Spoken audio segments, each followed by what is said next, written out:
Music view. उधर नहीं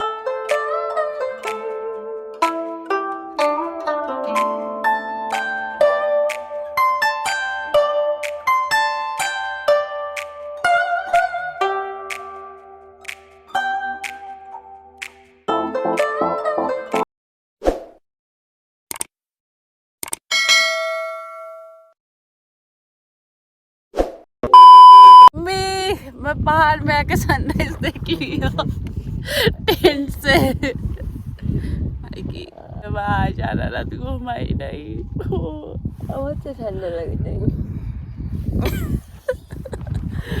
কি বৃষ্টি কালকে রাত্রেবেলা আমার মনে হয় এদিকে উপরে এই যে এই ত্রিপলটা বাপরে বাপ সারা রাত খচ খচ খচ খচ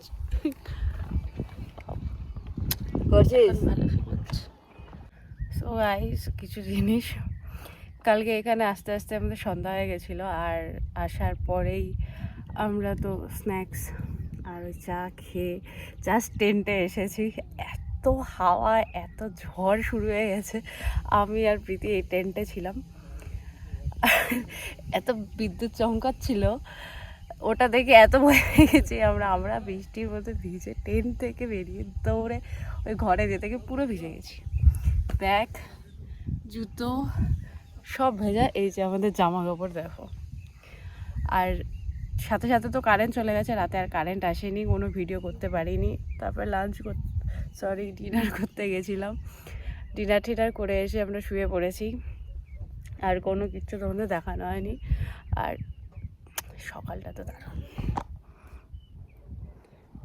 মানে দারুণ দারুণ। আর সারা রাত আমি ঘুমোতে পারিনি, কারণ এই এত হাওয়া হচ্ছিলো, এটা এত আওয়াজ করছিল, আর আমি আওয়াজে ঘুমোতে পারি না। প্রীতি তো নাক ডেকে ঘুমিয়ে গেছে সারা রাত আমার পাশে। যাই হোক, আই থিঙ্ক আজকে দিনটা ভালো যাবে, দেখাচ্ছি একটু করে। তো এখানে চলে এসছে আমাদের মর্নিং টি। কি ভাই, এটা হচ্ছে ব্লগারদের লাইফ, ব্লগারদের লাইফ। ওখানে কোপালরা কি করছে? কোপাল ওটা অনেকক্ষণ ভাই আজকে একটা রিসর্টের ফুল ভিডিও বানাবো, হ্যাঁ প্লিজ হেল্প মি। সুবাকে চাই কালকের থেকে বলো। এখন আমরা চা টা খেয়ে যাচ্ছি আহালদারের মেন ভিউ পয়েন্টে, ছবি ভিডিও এসবের জন্য। এই যে এতটা ওপরে এখন আমাদেরকে উঠতে হবে, সব যাচ্ছে এক এক করে। এটার ওপরে ভিউ পয়েন্ট, আর আমাদের হোমস্টে হলো এটা। ভাই ভিউ দেখো, ভিউ ভিউ আরে দেখো কোথায় চলে গেছে ছবি তুলতে। অ্যাকচুয়ালি আমরা ভিউ পয়েন্ট থেকে অনেকটা নিচে নেমে গেছি অন্য সাইডে। তো আমি এখন চলে এসেছি আলতারা মেইন ভিউ পয়েন্টটায়, আর আমরা এতক্ষণ ওখানে ছিলাম, সবাই এখানে ছবি তুলছে। আর এটা হলো 360 ডিগ্রি ভিউ, পুরো চারিদিকে ভিউ আছে, এই সাইডে ওই সাইডে, এদিকে একটা হোমস্টে আছে। আর আমাদের হোমস্টেটা ওই ছবি তুলছে যে তার পেছনে। এখানে লোকাল লোকেরা দেখো কি সুন্দর চা পাতা তুলছে। এখানে ডাইনিং এরিয়া, এখানে সবাই খাচ্ছে। আর এটা হলো রুম, দুটো করে বেড, আর ওখানে আছে টয়লেট আর একটা টেবিল। রুমে কেউ ছিল। সো এরকম 4টে রুম আছে, আর রুমগুলোতে ওরা 4জনই বুকিং নেয়, 4জনে কম নেয় না। পার রুমে থাকতে পার হেড 1400 থেকে 1500 টাকা নেয়, সিজন ওয়াইজ ওটা চেঞ্জও হয়। বাট আমরা রুমে ছিলাম না, আমরা ভিউয়ের জন্য ছিলাম টেন্টে। তো এখন আমি টেন্ট দেখাবো। এটা হলো টেন্টের ভিউ, এখানে 2জন আরামসে থাকতে পারবে, 2টো কুশন থাকে, 2টো ব্ল্যাঙ্কেট থাকে। আর উপরে এই প্লাস্টিকটা দেওয়া ছিল, সারা রাত বৃষ্টিতে আর হাওয়াতে এই প্লাস্টিক আমাদের প্রচুর টর্চার করেছে। টেন্টে থাকতে হলে 1200 টাকা পার হেড, সাথে ফুডিং লজিং দুটো নিয়ে। আর ফুডিংয়ের মধ্যে লাঞ্চ ইনক্লুডেড, লাঞ্চ, বিকেলবেলা টি অ্যান্ড স্ন্যাক্স, আর রাত্রেবেলা ডিনার, আর সকালবেলা ব্রেকফাস্টের সাথে চা। ওপরটা হলো মেন ভিউ পয়েন্ট, আর এটা হোমস্টে। আর এই হোমস্টের একটা পার্সোনাল ভিউ পয়েন্ট আছে, সেটা হলো এটা। চলো সামনে গিয়ে একটু দেখাই। সো এই ভিউ পয়েন্টটা ভালোই আছে, নট ব্যাড। আমরা ওপরে তো গিয়েছিলাম, ওপরে এবার হলো মেন ব্যাপার, আপনারা শিটং আহালদারা আসবে কি করে। তো প্রথমে শিলিগুড়ি আসতে হবে, যার যেখানে বাড়ি শিলিগুড়ি চলে আসবে। শিলিগুড়ি থেকে যে কোনো গাড়ি রিজার্ভ করেও আসতে পারো। আর আমরা এসেছি স্কুটি বুক করে, শিলিগুড়ি থেকে আমরা রেন্টে স্কুটি নিয়ে নিয়েছিলাম। স্কুটি পার ডে 800 টাকা করে নিয়েছে, আর প্লাস অথরিটির জন্য 100 টাকা এক্সট্রা। তো আমরা স্কুটি নিয়ে ডিরেক্ট এখানে চলে এসেছি। আর হোমস্টে থেকে কিছুটা আগেই পার্কিং এরিয়া, ওখান থেকে অল্প কিছুটা 5 মিনিটের মতো হেঁটে আসতে হয়। তো এইভাবেও আসতে পারো, আর গাড়ি রিজার্ভ করেও আসতে পারো। চা খেয়ে মেয়ে চলে এসে গান গাইতে।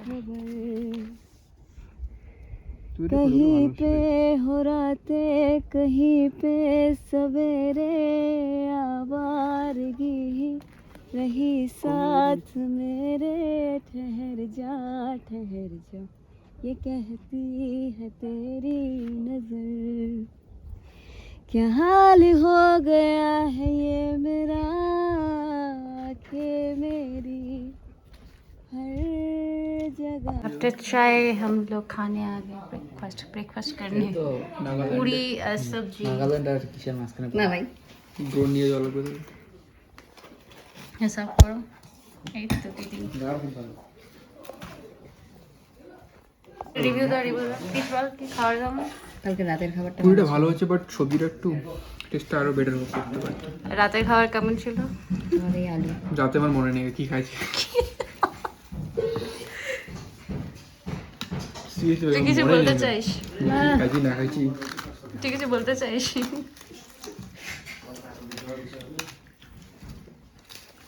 তো তাড়াতাড়ি ব্রেকফাস্ট করে আমরা রওনা দিয়ে দিলাম শিলিগুড়ির উদ্দেশ্যে। কত অনেকটাই রাস্তা।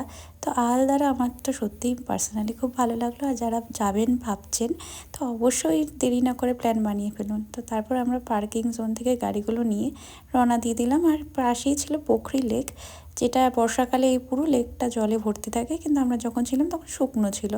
তো যাই হোক, পোখরি লেকটাও খুব সুন্দর ছিল। আমরা চলে এসেছি পোখরি লেক, যেটা একদম আহালদারা ভিউ পয়েন্ট থেকে নিচে নেমেই তো সামনে।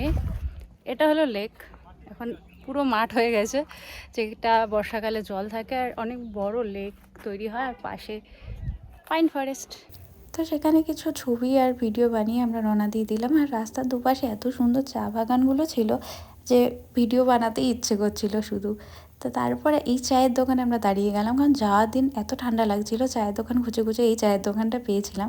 10 টাকায় অনেকটা পরিমাণ চা দেয়, আর চাটা খুবই টেস্টি ছিল। তো ভাবলাম ফেরার দিনেও একটু টেস্টি চা খেয়ে রওনা দেওয়া যাক, কিন্তু ফেরার দিন এত বাজে চা ছিল যে আমরা কেউই খেতে পারিনি। তো যাই হোক, খুব বাজে এক্সপিরিয়েন্স হয়ে গেল ফেরার সময়।